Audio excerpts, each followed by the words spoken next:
Hi everyone, and welcome to CEPD 9215, Advanced Legal Issues and Policy Analysis. I'm Diane Hoff. I'm the Dean of the College of Education and Professor of Educational Leadership. My doctorate's in Educational Leadership with a specialization in law. I'm really looking forward to having you in this course. The course is really designed to accomplish three things. First, I want to be sure that you have a solid understanding of the law that affects higher education. Second, I want you to understand how policy is developed in this country at the macro level, state and national especially, and what some of the competing tensions are that create policy. And third, I'd want you to have a clear understanding of how law and policy are linked. I think you're going to find the course relevant, and I do believe it's rigorous, and I think part of that is because it is a tight time frame. So please remember that an 8-week course goes by very quickly. The good news is you can give it a lot of your focus because we've separated 2 courses for you into 2 8-week segments, but it does mean you have to engage regularly, and I really encourage you to do so.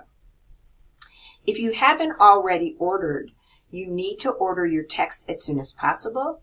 The text is called Higher Education Law by John Dayton. It's available by Amazon. I didn't put it in the bookstore since most of you are not on campus, so you'll have to order it on an online vendor. I have made a copy of the first reading and put it in the course library.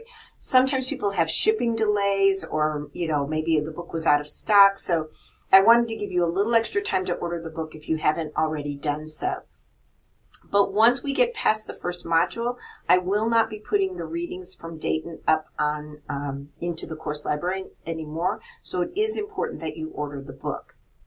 Also, I want you to notice about this book that although it's about higher education law, many of the cases that Dayton cites are related to K-12. There's a reason for that. K-12 law is, there's just been a lot more cases, truthfully, brought about legal situations in K-12 environments than in higher ed, and many more of those have gone to the Supreme Court and have become sort of seminal cases. However, there are some really good higher ed cases that I want you to take a look at, and I have copied these and put the opinions of these cases in the law library, and I'll have those for each module. So for each module, you may have another case or two to look at that's specifically related to higher education law. Again, this book is about higher education law in the text, but there aren't as many legal cases as I would like, so that's why I'm giving you a few extra to take a look at. Before you start Module 1, be sure to go through the Start Here folder, which you can find under the Content tab with all the other modules. There's a checklist of things to do, and primarily it's things like look at the syllabus, take a look at the course outline, and I'd like you to get a sense of the course before you dive into Module 1. But as soon as you've got that finished, feel free to get started right away on Module 1 as soon as you're ready. To give you an idea of what's coming for each module, here's kind of an overview. First of all, there are readings, of course, for every module, and there is a quiz for every module on the readings and the videos. Now, please don't stress about these. If you've watched the videos and you've read the text, they're not hard. They're really just designed to ensure that you're actually reading and that you've done the reading before you engage in the discussions, because law, the nuances of law are really important to why a case was won or lost, and you just won't get that if you haven't done the reading. There also will be several discussion forums. Some are already open to you. The first is the Muddiest Points forum, which you may have already had in a previous course.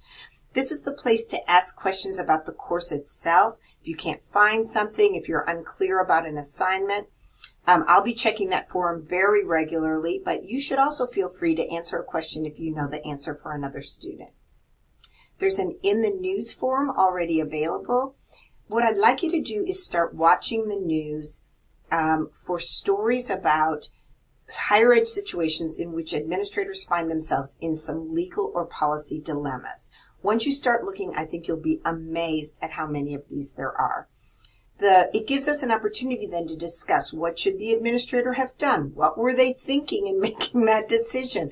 Or what are the tensions that they're facing? How do they maybe appease two sides of this dilemma? I think you'll find that that's a really interesting form, and I hope you'll chime in there often, respond to other people's stories, and also find some of these news stories yourself. Also, as we go along on various contents, I'll have a discussion forum related to that content, related to various modules. I do plan to hold 2 synchronous sessions, 2 sessions where we can talk live, although it will be virtual. So I'll send you log information for those. For each, there are 2 time options. I tried to do that so that we maybe have a little bit smaller groups, not the whole class discussing at once, and also to give you some time options so that perhaps one time will work better for your work schedule. I really hope you'll participate in these. When I've had them in previous courses, the students have said that really has helped them clarify points of law or little nuances of policy that they want clarification about. So plan to do those. Those dates are already posted in your syllabus. There is one major paper for this course, but it's created in 3 parts. So part A comes in quite early. You'll have a chance to revise part A if you need to.